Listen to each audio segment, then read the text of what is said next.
Hi hello ನಮಸ್ಕಾರ. ನೀವು ನೋಡ್ತಾ ಇದ್ರೆ ಕರ್ನಾಟಕ ನ್ಯೂಸ್ ಬೀಟ್. ನಾನು ಕೀರ್ತಿ ನಾರಾಯಣ್.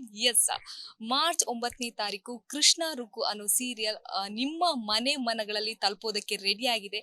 ಸದ್ಯಕ್ಕೆ ಈ ಒಂದು ಸೀರಿಯಲ್ ಅಲ್ಲಿ ಪ್ರಮುಖ ಪಾತ್ರದಲ್ಲಿ ಕಾಣಿಸ್ಕೊಳ್ಳುವಂತ ಸೂರಜ್ ಅಲಿಯಾಸ್ ಭರತ್ ಅವ್ರು ನಮ್ಮ ಜೊತೆ ಇದ್ದಾರೆ. ಬನ್ನಿ ಅವ್ರನ್ನ ಮಾತಾಡಿಸ್ತಾ ಹೋಗ್ತೀನಿ. ಹಾಯ್ ಭರತ್ ಅವ್ರೆ, ಹೇಗಿದ್ದೀರಾ? ಹಾಯ್, ನಾನು ಚೆನ್ನಾಗಿದ್ದೀನಿ. ನೀವು?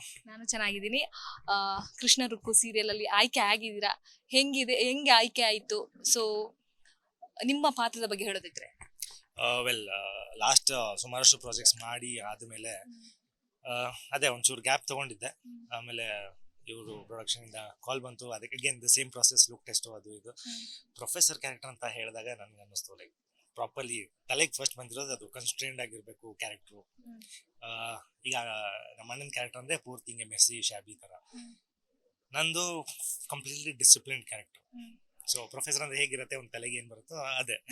ಸೊ ಭರತ್ ಅನ್ನೋ character very discipline, very particular about things, ಈ ತರ ವೆರಿ ಸಿಸ್ಟಮ್ಯಾಟಿಕ್. ನಿಮ್ಮ ರಿಯಲ್ ಲೈಫ್ ಕ್ಯಾರೆಕ್ಟರ್ಗೂ ಸೀರಿಯಲ್ ಕ್ಯಾರೆಕ್ಟರ್ಗೆ ಸ್ವಲ್ಪ ಆದ್ರೂ ಸಿಮಿಲಾರಿಟೀಸ್ ಇದೆಯಾ? ಈಗ ಪ್ಲೇ ಮಾಡ್ತಿರೋ ಕ್ಯಾರೆಕ್ಟರ್ ಇಷ್ಟು ಸಿಸ್ಟಮ್ಯಾಟಿಕ್ ನಾನು ಇದೀನಿ ಅಂತ ಒಪ್ಕೊಳ್ಳಲ್ಲ. ಯಾಕಂದ್ರೆ ನಮ್ಮ ಅಪ್ಪ ಅಮ್ಮ ಟೀಚರ್ಸು. ಸೊ ಟೀಚರ್ ಮಗನಾಗಿ ನಾನೇನು ಆ ರೇಂಜ್ಗೆ ಇಲ್ಲ. ಸೊ ಅಗೇನ್ ಪ್ರೊಫೆಸರ್ ಅಂತ ಬಂದಾಗ ಅದು ನಾನು ಇಲ್ಲದೆ ಇರೋ ಕೆಲವೊಂದು ಕ್ಯಾರೆಕ್ಟರಿಸ್ಟಿಕ್ಸ್ ನಾನು ಪ್ಲೇ ಮಾಡ್ಬೇಕಾಗತ್ತೆ. ಅಪ್ಪ ಅಮ್ಮ ಟೀಚರ್ ಅಂತ ಹೇಳಿದ್ರಿ. ಸೊ ನಿಮಗೆ ನಿಮ್ಮ ಕ್ಯಾರೆಕ್ಟರ್ ತುಂಬಾ ಕಷ್ಟ ಅನ್ಸಲ್ಲ? ಯಾಕಂದ್ರೆ ಅವ್ರನ್ನೇ ನೋಡ್ಬೋದು, ಅವ್ರನ್ನ ನೋಡ್ಕೊಂಡೇ ಬೆಳೆದಿರೋ ಕಾರಣ ನಿಮ್ಮ ಕ್ಯಾರೆಕ್ಟರ್ ನಿಮಗೆ ತುಂಬಾ ಕಷ್ಟ ಅನ್ಸಿಲ್ಲ ಅನ್ಕೋತೀನಿ. ಹೌದು, ಯಾಕಂದ್ರೆ ಮೋಸ್ಟ್ ಆಫ್ ದಮ್ ನಮ್ಮ ಫ್ಯಾಮಿಲಿ ಎಜುಕೇಶನ್ ಡಿಪಾರ್ಟ್ಮೆಂಟ್ ಅಲ್ಲಿ ಇದ್ದಾರೆ. ಅದೇ ಪ್ರೊಫೆಸರ್ ಟೀಚರ್ಸು ಇದೆಲ್ಲ ಪಾಠ ಮಾಡೋ ಯಾರೇ ವ್ಯಕ್ತಿ ಇದ್ರು ಅದನ್ನ ಅದನ್ನೇ ನೋಡಿ ಬೆಳೆದಿದ್ದೀನಿ. ಸೊ ಆ ರೀತಿ ನಾನು ನೋಡೋದಾದ್ರೆ ಅಷ್ಟು ಕಷ್ಟ ಅಂತ ಅನ್ಸಲ್ಲ. ಬಟ್ ಕ್ಯಾರೆಕ್ಟರ್ ಅಂತ ಬಂದ್ರೆ ಈ ವ್ಯಕ್ತಿಯ ಏನು ಇಮೋಷನಲ್ ಸ್ಟೇಟಸ್ ಏನಿರುತ್ತೆ, ಸೊ ಆ ರೀತಿ ಅಳವಡಿಸ್ಕೊಂಡು ಅದನ್ನ ಪ್ಲೇ ಮಾಡೋದು ಇಸ್ ಅ ಚಾಲೆಂಜ್. ಯಾರೇ ಸೀರಿಯಲ್ ಆರ್ಟಿಸ್ಟ್ಗಳಾಗ್ಲಿ ಅಥವಾ ಯಾವುದೇ ಆರ್ಟಿಸ್ಟ್ಗಳಾಗ್ಲಿ ಒಂದು ಸ್ಕ್ರಿಪ್ಟ್ ನ ಒಪ್ಕೊಳ್ಬೇಕಾದ್ರೆ ಅಥವಾ ಆ ಪಾತ್ರನ ಒಪ್ಕೊಳ್ಬೇಕಾದ್ರೆ ಯಾವ್ದಾದ್ರು ಒಂದು ರೀಸನ್ ಅವರಲ್ಲಿ ರೀಸನ್ ಇರ್ಲೇಬೇಕು. ಸೊ ನೀವು ಯಾವ ಒಂದು ರೀಸನ್ಗೋಸ್ಕರ ಈ ಪಾತ್ರವನ್ನ ಒಪ್ಕೊಂಡ್ರಿ ಅಂತ? ಫಸ್ಟ್ಲಿ ಈ ಥರದ ಕ್ಯಾರೆಕ್ಟರ್ ನಾನು ಯಾವತ್ತೂ ಪ್ಲೇ ಮಾಡಿಲ್ಲ. ಹಿಂದೆ ಮಾಡೋದೆಲ್ಲ ಬಿಸ್ನೆಸ್ ಮೆನ್ ಆಯ್ತು ಅಥವಾ ವೆರಿ ಜೋವಿಯಲ್ ಬಾಯ್ ಆ ಥರದ್ದಾಯ್ತು, ಇಂಥದ್ದೆಲ್ಲ ಮಾಡಿದ್ದೆ. ಈ ಕ್ಯಾರೆಕ್ಟರ್ ನನಗೆ ಫಸ್ಟ್ ಟೈಮ್ ಇರೋದ್ರಿಂದ it is definitely an experiment for me. And again personal ಎಕ್ಸ್ಪೀರಿಯನ್ಸ್ಗೂ ಆಯಿತು, ನನ್ನ ಆ್ಯಕ್ಟಿಂಗ್ ಸ್ಕಿಲ್ಸ್ ಗ್ರೋತ್ಗೂ ಆಯಿತು. And most importantly channel Zee TV, Dilip sir production and also S Narayan sir ಇರೋದ್ರಿಂದ ಅವ್ರ ಜೊತೆ ಸ್ಕ್ರೀನ್ ಶೇರ್ ಮಾಡೋದು ಅಂದ್ರೇನೆ it's a big thing for every artist. So this is the main reason. S Narayan sir ನಿಮ್ಮ ಸೀರಿಯಲ್ ಕಾಣಿಸ್ಕೊಳ್ಳೋದು ನಿಮ್ಮ ಸೀರಿಯಲ್ಗೆ ಒಂದು ದೊಡ್ಡ ಪಿಲ್ಲರ್ ಅಂತಾನೆ ಹೇಳ್ಬೋದು. ಸೊ ನೀವು ಎಸ್ ನಾರಾಯಣ್ ಸರ್ ಜೊತೆ ನೀವು ಸ್ಕ್ರೀನ್ ಶೇರ್ ಮಾಡ್ಕೊಂತಾ ಇದ್ದೀರಾ, ಅದೆಷ್ಟು ಖುಷಿ ಕೊಡ್ತಾ ಇದೆ, ಎಷ್ಟು ಪ್ರೌಡ್ ಫೀಲ್ ಇದೆ ಅದ್ರ ಬಗ್ಗೆ? ಇದನ್ನ ಇನ್ಸ್ಟಂಟ್ ಆಗಿ ವರ್ಡ್ಸ್ ಅಲ್ಲಿ ಹೇಳ್ಬೇಕು ಅಂದ್ರೆ ಯೋಚನೆ ಮಾಡ್ಬೇಕಾಗುತ್ತೆ. ಯಾಕಂದ್ರೆ ನಾವು ಚಿಕ್ಕವರಿದ್ದಾಗಿಂದಲೂ ಇವ್ರನ್ನೆಲ್ಲ ನೋಡಿ ಬೆಳೆದಿರೋರು. ಸೊ ಯಾವತ್ತೂ ಹಿಂಗೆ ಅನ್ಸಿರಲ್ಲ ಕೂಡ. ಐ ಮೀನ್ ನಾನು ಇಂಡಸ್ಟ್ರಿಯಿಂದ ಬಂದವನೇ ಅಲ್ಲ, ಬ್ಯಾಕ್ ಗ್ರೌಂಡು ಇಲ್ಲ, ಏನು ಸಂಬಂಧನೇ ಇಲ್ಲ. ಸೊ ಇಲ್ಲಿ ಬಂದು ಅಂತ ಲೆಜೆಂಡ್ ಅವ್ರ ಜೊತೆ ಆನ್ ಸ್ಕ್ರೀನ್ ನಿಂತು ಅವ್ರ ಜೊತೆ ಕೆಲಸ ಮಾಡೋದಂದ್ರೆ ಇಸ್ ಡೆಫಿನೆಟ್ಲಿ ಬ್ಲೆಸ್ಸಿಂಗ್ ಅಂತ ಅನ್ಬೋದು. ಆ್ಯಂಡ್ ಡೆಫಿನೆಟ್ಲಿ ಒಂದು ಒಳ್ಳೆ ಅಪರ್ಚುನಿಟಿ ಟು prove myself ಆಯ್ತು and also to experience that growth in the industry. ಯಾವುದೇ ಆರ್ಟಿಸ್ಟ್ಗಳಿಗಾದ್ರೂ ಲೈಕ್ ರಿಜೆಕ್ಷನ್ಸ್ಗಳನ್ನ ನೋಡಿರ್ತಾರೆ. ಆಡಿಷನ್ಗೆ ಹೋಗೋದು, ರಿಜೆಕ್ಷನ್ಗಳನ್ನ ಫೇಸ್ ಮಾಡೋದು. ನಿಮ್ಮ ಲೈಫಲ್ಲಿ ನೀವು ರಿಜೆಕ್ಷನ್ಗಳನ್ನ ಹೆಂಗ್ ಫೇಸ್ ಮಾಡಿದ್ರಿ ಅಥವಾ ಫೇಸ್ ಮಾಡಿದೀರಾ ನೀವು ಅಂತ? ವೆಲ್, ರಿಜೆಕ್ಷನ್ ಅಂದ್ರೇನೆ ನನಗೆ ಏನು ದೊಡ್ಡ ಜೀವನದ ಸಂಗಾತಿ ಆ ಟೈಪ್ ಅನ್ಸುತ್ತೆ. Nothing new. To feel rejected is like major part of my life ಆಗಿದೆ ಈಗ. ಸೊ ಅದೇ ಫ್ರಮ್ ದ ಸ್ಕ್ರ್ಯಾಚ್ ಅಂತ ಬಂದಾಗ ರಿಜೆಕ್ಷನ್ಸ್ಗಳು ತುಂಬ ನೋಡಿದ್ದೀನಿ. ಆ್ಯಂಡ್ ಅದೇ ಒಂದು ಚಿಕ್ಕ ಸಣ್ಣ ಖುಷಿಗಳಿರುತ್ತಲ್ಲ, ಸಿಲೆಕ್ಟ್ ಆಗಿದ್ದೀವಿ ಅಂತ ಗೊತ್ತಾದಾಗ, ಸಣ್ಣ ರೋಲ್ ಸಿಗ್ತಾ ಇದೆ ಸ್ಟಾರ್ಟ್ ಆದಾಗ, very beginning of the career. So ಇಂಥ ಖುಷಿಗಳು ಲೈಕ್ ಬಂದಾಗೆಲ್ಲ ತುಂಬ ಲೈಕ್ ಬೆಟರ್ ಫೀಲ್ ಅನ್ಸುತ್ತೆ, ಏನೋ ಮಾಡ್ತಿದ್ದೀವಿ ಅಂತ ಆರ್ಟಿಸ್ಟ್ ಆಗಿ. ಸೊ ರಿಜೆಕ್ಷನ್ಸ್ ಅನ್ನೋದು again it's the stepping stone toward success ಅಷ್ಟೇ. It's just part of your growth.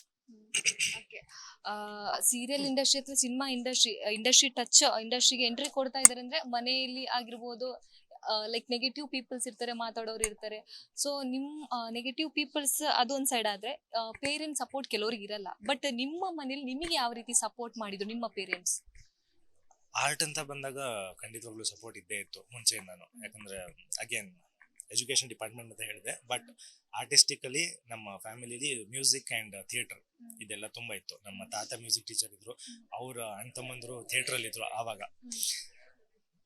ನಾನು ಅವ್ರ ಜೊತೆ ಇನ್ನು ಕೆಲಸ ಮಾಡೋಕ್ಕಾಗಲಿಲ್ಲ, ನಾನು ತುಂಬಾ ಚಿಕ್ಕವನಿದ್ದೆ. ಬಟ್ ಅಗೇನ್ ಆ ಫೇಸಲ್ಲಿ ನನಗೆ ಅನ್ಸಿರ್ಲಿಲ್ಲ ಕೂಡ ದಟ್ ನಾನು ಆ್ಯಕ್ಟಿಂಗಲ್ಲಿ ಹೋಗ್ಬೋದೇನೋ ಅಂತ. ಬಟ್ ಇವೆನ್ಚುಲಿ ಇಂಜಿನಿಯರಿಂಗ್ ಟೈಮಲ್ಲಿ ನನಗೆ I was very sure that ಆ್ಯಕ್ಟಿಂಗೇ ಮಾಡಬೇಕು ಅಂತ. So yeah, ups and downs ಇದ್ದೇ ಇರುತ್ತೆ. ಆ್ಯಂಡ್ ಎರಡು ಥರ ಮಾತಾಡೋ ಜನನೂ ಇರ್ತಾರೆ ಫ್ಯಾಮಿಲಿಯಲ್ಲಿ. ಇದ್ಯಾಕೆ ಬೇಕು, ಒಳ್ಳೆ ಜಾಬ್ ಮಾಡು ಏನಾದರೂ ಅಂತ ಅಂದ್ಕೊಂಡು. ಅನ್ಸರ್ಟಿನಿಟೀಸ್ ತುಂಬ ಇರೋದ್ರಿಂದ ಸೊ ಪರ್ಸ್ನಲಿ ಒಂದು ಆರಾಮಾಗಿ ಲೈಫ್ ಲೀಡ್ ಮಾಡುವಂತ. ಬಟ್ ಆರ್ಟಿಸ್ಟ್ ಆಗಲೇಬೇಕು ಅಂತ ನಂದು. ಆ್ಯಂಡ್ ಅಪ್ಪ ಅಮ್ಮ ಡೆಫಿನೆಟ್ಲಿ, ಅಕ್ಕ ಭಾವ ಇವರು ಕೂಡ ನಂಗೆ ತುಂಬ ಸಪೋರ್ಟ್ ಮಾಡಿದ್ದಾರೆ for this profession that I choose. Artist ಆಗದೆ ಇರ್ತಿದ್ರೆ ಏನಾಗ್ತಿದ್ರಿ ಇವಾಗ? ನಾನು ಕಂಪನೀಸ್ ಅಲ್ಲಿ ಕೆಲಸ ಮಾಡಿ ಹೆಂಗೆ ಅಲ್ಲಿಂದ ಆಬ್ಸ್ಕೊಂಡಾಗಿದ್ದೀನಿ.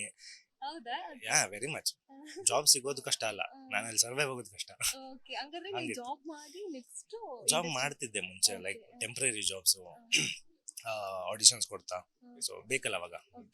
ಯಾ, ಸೊ ಅದ್ ಮಾಡ್ತಾ ಹಂಗೆ ಜಾಬ್ ಮಾಡಿ ಕ್ವಿಟ್ ಮಾಡು ಬೇರೆ ಕಂಪ್ನಿ ಹೋಗು, ಕ್ವಿಟ್ ಮಾಡು, ಇದೇ ನಡೀತಾ ಇತ್ತು. ಬಟ್ ಅಗೇನ್ ಇಂಜಿನಿಯರಿಂಗ್ ಬ್ಯಾಕ್ಗ್ರೌಂಡ್ ಇರೋದ್ರಿಂದ I would have become an engineer, but I wouldn't be happy. ಎಷ್ಟು ಖುಷಿ ಇದೆ ಇವಾಗ ನಿಮ್ ಆಸೆ ಪಟ್ಟಂತೆ ನೀವು ಇವಾಗ ಸೀರಿಯಲ್ ಇಂಡಸ್ಟ್ರಿಗೆ ಎಂಟ್ರಿ ಕೊಟ್ರಿ, ನಟನೆಗೆ ಎಂಟ್ರಿ ಕೊಟ್ಟಿದ್ರಿ. ನಿಮ್ಮ ಆಸೆ ಇತ್ತು ಇಂಡಸ್ಟ್ರಿಗೆ ಎಂಟ್ರಿ ಕೊಡ್ಬೇಕು, ನಾನು ಒಬ್ಬ ನಟನಾಗ್ಬೇಕು ಅಂತ. ಇವಾಗ ಆಸೆ ಈಡೇರ್ತಾ ಇದೆ, ಏನ್ ಹೇಳ್ತೀರಾ? ತುಂಬಾನೇ ಖುಷಿ ಅನ್ಸುತ್ತೆ. ಅಂದ್ರೆ ಆ ಪೋರ್ಷನ್ ಆಫ್ ದ ಲೈಫ್ ನೆನ್ಸ್ಕೊಂಡಾಗ ಏನೂ ಇಲ್ಲ, ಏನೂ ಆಗ್ತಾ ಇಲ್ಲ ಅನ್ನೋದು ಕಂಟಿನ್ಯೂಸ್ಲಿ ಥಾಟ್ಸ್ ಇದ್ದಾಗ ಸಮ್ವೇರ್ ಡೌನ್ ದ ಲೈನ್ ನಿಮಗೆ ಪಾಸಿಟಿವ್ ಥಾಟ್ ಒಂದು ಇರುತ್ತೆ, ದಟ್ ಏನೋ ಆಗತ್ತೆ ಅಂತ. ಸೊ ಅದು ಆಗತ್ತೆ ಅನ್ನೋ ಭಾವನೆ ಇಷ್ಟು ಕಣ್ಮುಂದೆ ಎಕ್ಸ್ಪೀರಿಯನ್ಸ್ ಮಾಡ್ತಾ ಹೋದಾಗ ಯು ಫೀಲ್ ರಿಯಲಿ ಗುಡ್. ಕರಿಯರಲ್ಲಿ ಒಂದು ಪ್ರೋಗ್ರೆಸ್ ಇದೆ ಅಂತ ಅನ್ಸುತ್ತೆ. ಆ್ಯಂಡ್ ಏನೇ ಆಗಲಿ ಆ್ಯಕ್ಟಿಂಗ್ ಅಂತೂ ಬಿಟ್ಕೊಡಲ್ಲ. ಆ್ಯಂಡ್ ಅಷ್ಟೇ, ನಾನು ಅಪೋಸಿಟ್ ನಂಬಿದ್ದೀನಿ ದಟ್ ಆ್ಯಕ್ಟಿಂಗು ನನ್ನನ್ನು ಬಿಟ್ಕೊಡಲ್ಲ ಅಂತ. ಒಳ್ಳೆ ಪ್ರಾಜೆಕ್ಟ್ ಸಿಗ್ತಾ ಇರುತ್ತೆ, ಮಾಡ್ತಾ ಹೋಗೋಣ ಅಷ್ಟೇ, ಬೆಳೆಯೋಣ ಇಂಡಸ್ಟ್ರಿಲಿ. ಕೊನೆಯದಾಗಿ ನಿಮ್ಮ ಸೀರಿಯಲ್ ಕೃಷ್ಣ ರುಕ್ಕೋ ಇದೇ ಮಾರ್ಚ್ 9ನೇ ತಾರೀಕು ಪ್ರಸಾರ ಕಾಣ್ತಾ ಇದೆ, ಆಡಿಯನ್ಸ್ಗೆ ಏನು ಹೇಳ್ತೀರಿ? ಈ serial completely entertainment packed project ಇದೆ. ಎಪಿಸೋಡ್ 1 ಇಂದ ನೀವೇನೇನು ನೋಡ್ತಿರೋ ಎಲ್ಲ ಪ್ರತಿ ಘಟನೆಗಳು, ಸಿನಾರಿಯೋಸು, ಸೀನ್ಸು, ಎಪಿಸೋಡ್ಗಳು ಏನೇನು ನಡೆಯುತ್ತೋ ಎಲ್ಲನೂ ನಿಮ್ಮ ಜೀವನಕ್ಕೆ ತುಂಬ ಹತ್ತಿರವಾಗಿರುತ್ತೆ. ಪ್ರತಿಯೊಂದು ಸನ್ನಿವೇಶನೂ ನೀವು ತುಂಬ ಎಂಜಾಯ್ ಮಾಡ್ತೀರಾ, ಆ್ಯಂಡ್ ನಿಮ್ಮ ಜೀವನಕ್ಕೆ ತುಂಬ ರಿಲೇಟ್ ಮಾಡ್ಕೋತೀರಾ. ಸೊ ತಪ್ಪದೆ ನೋಡಿ, ಎಂಜಾಯ್ ಮಾಡಿ. Thank you so much sir. ನಿಮ್ಮ ಸೀರಿಯಲ್ ಅತಿ ಹೆಚ್ಚು ಎಪಿಸೋಡ್ಗಳನ್ನ ಪೂರೈಸಲಿ ಅಂತ ನಾವು ಆಶಿಸ್ತೀವಿ. Thank you so much. Yes, ಇದಿಷ್ಟು ಭರತ್ ಅವರ ಮಾತಾಗಿತ್ತು. ಕ್ಯಾಮ್ರಾ ಪರ್ಸನ್ ಪವನ್ ಜೊತೆ ಕೀರ್ತಿ, ಕರ್ನಾಟಕ ನ್ಯೂಸ್ ಬೀಟ್, ಬೆಂಗಳೂರು.